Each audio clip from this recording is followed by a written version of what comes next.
La batalla del Hidaspes fue el enfrentamiento más difícil de toda la carrera de Alejandro Magno, la prueba definitiva de su genio militar en condiciones que nunca había enfrentado.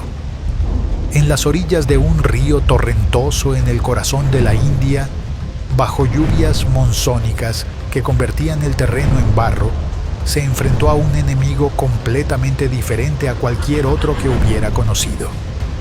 El rey Poros comandaba un ejército que incluía 200 elefantes de guerra, bestias gigantescas que aterrorizaban a caballos y hombres por igual. Era la batalla que casi rompe el invencible ejército macedonio.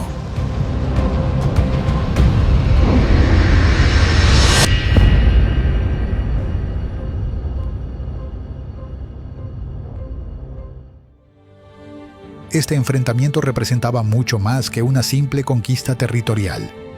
Era el choque entre dos mundos que apenas se conocían, el helenístico occidental y el índico oriental. Era también el momento en que Alejandro descubrió que existían límites a lo que sus soldados estaban dispuestos a soportar. Habían marchado miles de kilómetros desde Macedonia, habían conquistado el imperio más grande del mundo conocido, pero la India estaba resultando ser un desafío completamente diferente. Para entender la batalla del Hidaspes hay que comprender primero el contexto de una campaña que se había convertido en obsesión. Después de conquistar Persia, Alejandro había continuado hacia el este, determinado a llegar hasta los confines del mundo conocido.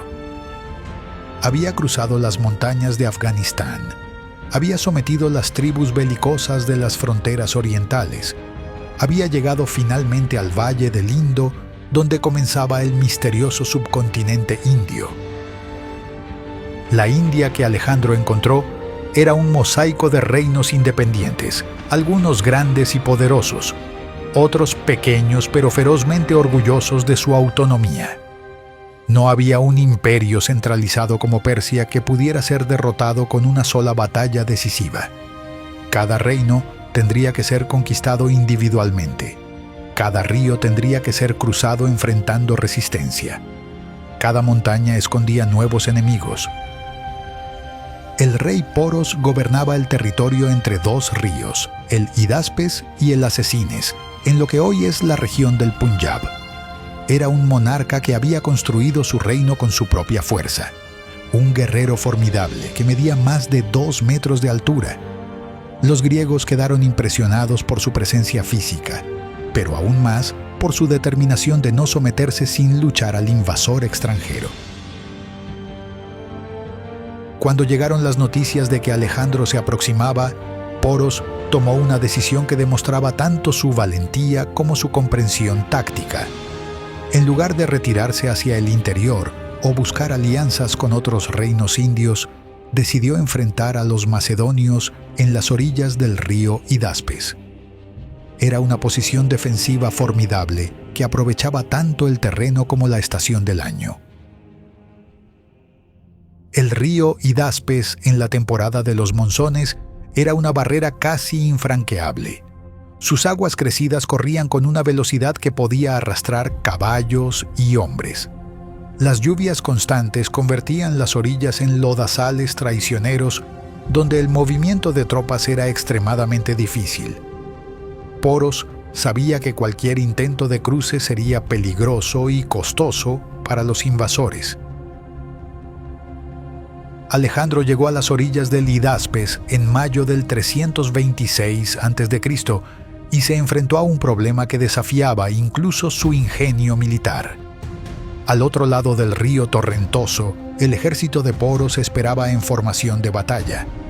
Los elefantes de guerra formaban una línea intimidante, bestias gigantescas que los macedonios nunca habían enfrentado en tales números. Cada intento obvio de cruzar el río resultaría en una masacre mientras las tropas estaban vulnerables en el agua. Durante semanas Alejandro y Poros se enfrentaron en un extraño duelo de paciencia y engaños. Alejandro hacía movimientos simulados de cruce en diferentes puntos del río, obligando a Poros a desplazar sus tropas para responder a cada amenaza. Era una guerra psicológica, diseñada para agotar al enemigo y hacer que bajara la guardia. Poros respondía a cada movimiento, demostrando una disciplina y resistencia que impresionó a los macedonios. Pero Alejandro estaba preparando algo más que simples feintes tácticos. Había enviado exploradores río arriba, buscando puntos donde el cruce fuera posible. Había acumulado secretamente botes y materiales para construir puentes flotantes. Había dividido su ejército en múltiples campamentos para confundir a los observadores enemigos sobre dónde estaba realmente su fuerza principal. La noche elegida para el cruce fue particularmente tormentosa. Los truenos retumbaban por todo el valle. Los relámpagos iluminaban brevemente el paisaje empapado. La lluvia caía en cortinas tan densas que reducían la visibilidad a pocos metros. Era exactamente el tipo de condiciones que Alejandro necesitaba para su plan audaz. Dejó una parte significativa de su ejército en el campamento principal con órdenes de crear la mayor actividad visible posible, manteniendo hogueras encendidas y haciendo ruido para simular que todo el ejército seguía allí. Mientras tanto, Alejandro tomó su mejor caballería e infantería de élite y marchó silenciosamente río arriba hacia el punto de cruce que había identificado. El cruce del Hidaspes en medio de la tormenta fue una de las hazañas militares más arriesgadas de Alejandro. Las aguas corrían veloces y profundas, los caballos nadaban con dificultad arrastrando a sus jinetes, los botes se volcaban bajo el peso del equipamiento militar. Algunos hombres se ahogaron en la oscuridad, sus gritos perdidos en el rugido de la tormenta. Pero la mayoría logró llegar a la otra orilla, empapados, exhaustos, pero listos para la batalla. Cuando Poros recibió noticias del cruce, inicialmente creyó que era otra maniobra de distracción, pero sus exploradores confirmaron que era el mismo Alejandro con una fuerza sustancial. El rey indio se enfrentó a una decisión crucial: dividir su ejército para enfrentar múltiples amenazas o concentrar todas sus fuerzas contra la principal. Eligió enviar una fuerza avanzada comandada por su hijo, mientras mantenía el grueso del ejército enfrentando el campamento principal de los macedonios. Fue un error que Alejandro explotó inmediatamente. Su caballería destrozó la fuerza avanzada india en un enfrentamiento breve pero brutal. El hijo de Poros murió en combate, junto con muchos de los mejores jinetes indios. Era exactamente el tipo de victoria rápida que daba momentum psicológico antes del enfrentamiento principal. Cuando Poros finalmente comprendió que tenía que enfrentar a Alejandro con todo su ejército, ya era demasiado tarde para mantener su posición ideal en el río. Tuvo que marchar hacia el interior para encontrar terreno donde pudiera desplegar apropiadamente sus elefantes. Era una maniobra que le costó su principal ventaja defensiva, pero que era necesaria si quería tener alguna oportunidad de victoria. El campo de batalla final fue una llanura enlodada donde ambos ejércitos se desplegaron bajo la lluvia continua. Poros colocó sus 200 elefantes en primera línea, espaciados regularmente para formar una barrera viviente que ninguna caballería se atrevería a cargar. Detrás de los elefantes formó su infantería, 30.000 soldados armados con lanzas largas y arcos. Su caballería se desplegó en los flancos, lista para envolver a cualquier enemigo que intentara rodear la línea de elefantes. Era una formación que había sido efectiva contra todos los enemigos previos de Poros. Los elefantes aterrorizaban a los caballos, causaban bajas masivas entre la infantería y proporcionaban plataformas elevadas, desde donde los arqueros podían disparar con ventaja. Era exactamente el tipo de desafío que requería toda la genialidad táctica de Alejandro. Alejandro desplegó su ejército de una manera que inicialmente pareció convencional. La falange macedonia formó en el centro, aunque manteniéndose a distancia prudente de los elefantes. La caballería se dividió entre ambos flancos, con Alejandro comandando personalmente el ala derecha. Pero había añadido elementos específicos para enfrentar la amenaza de los elefantes: arqueros montados con órdenes de atacar a los Mahouts y infantería ligera armada con jabalinas para hostigar a las bestias. La batalla comenzó con un ataque coordinado de caballería en ambos flancos. Alejandro había calculado que los elefantes, aunque poderosos, eran lentos y difíciles de maniobrar. Si podía destruir la caballería india y luego atacar los flancos de la formación enemiga, podría evitar enfrentar directamente la línea de elefantes hasta que tuviera ventaja táctica. La estrategia funcionó brillantemente en teoría, pero la ejecución fue infinitamente más difícil. Los elefantes demostraron ser más móviles de lo que Alejandro había anticipado. Se movían para apoyar los flancos amenazados, usando sus trompas para agarrar y arrojar a los jinetes macedonios, pisoteando a los soldados de infantería que se acercaban demasiado. Era un tipo de combate completamente nuevo para los macedonios. Los caballos macedonios, aterrorizados por el olor y los sonidos de los elefantes, se negaban a acercarse a las bestias gigantescas. Los jinetes tenían que desmontarse y luchar a pie, perdiendo su principal ventaja de movilidad. La falange, intentando avanzar a través del barro, se encontró bajo fuego constante de los arqueros montados en los elefantes. Las bajas macedonias comenzaron a acumularse a un ritmo alarmante. Pero Alejandro había enfrentado situaciones desesperadas antes y sabía mantener la calma bajo presión extrema. Ordenó a sus arqueros montados concentrar su fuego en los Mahouts que controlaban los elefantes. Una bestia sin conductor se convertía en un peligro tanto para amigos como para enemigos.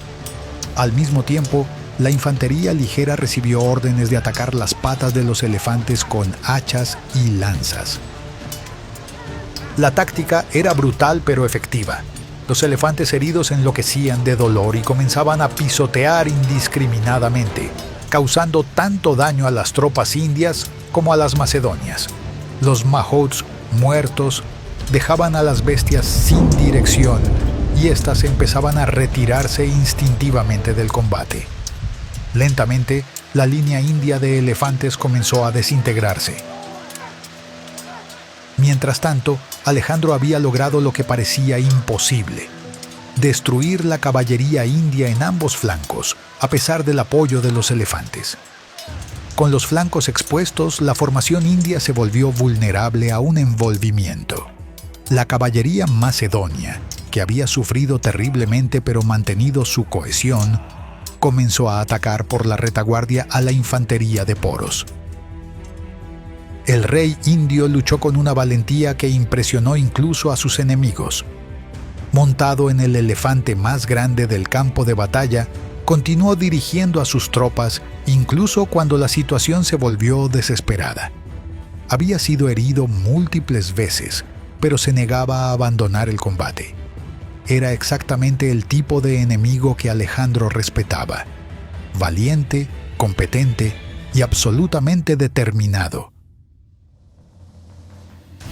La batalla se convirtió en una carnicería cuando la formación india finalmente colapsó.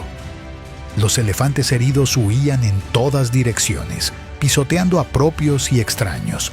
La infantería, atrapada entre la falange macedonia y la caballería que atacaba desde la retaguardia, luchaba desesperadamente pero sin esperanza de victoria. El río que había sido su defensa ahora se convirtió en trampa, bloqueando cualquier ruta de escape. Alejandro, viendo que Poros seguía luchando a pesar de estar rodeado, ordenó que se le capturara vivo en lugar de matarlo.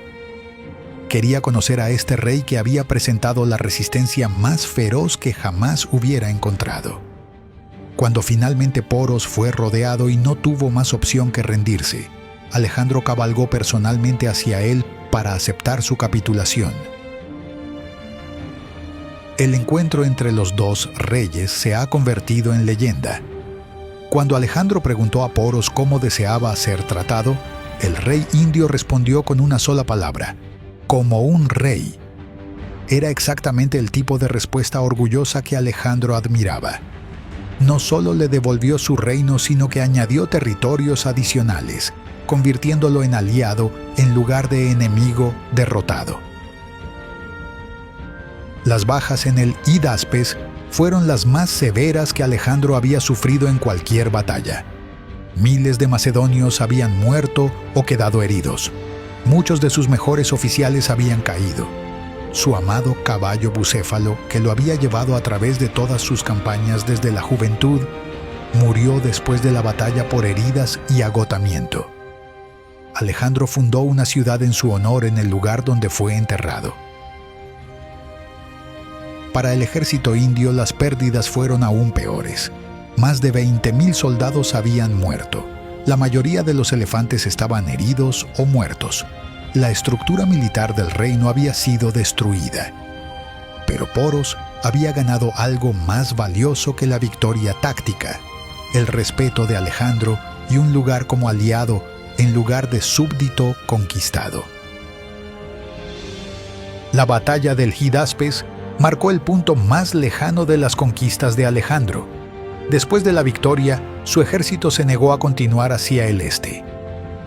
Habían oído hablar del reino de Magadha más allá del Ganges, que supuestamente tenía 5,000 elefantes de guerra. Después de lo que habían sufrido contra 200 elefantes, la idea de enfrentar 5,000 era demasiado.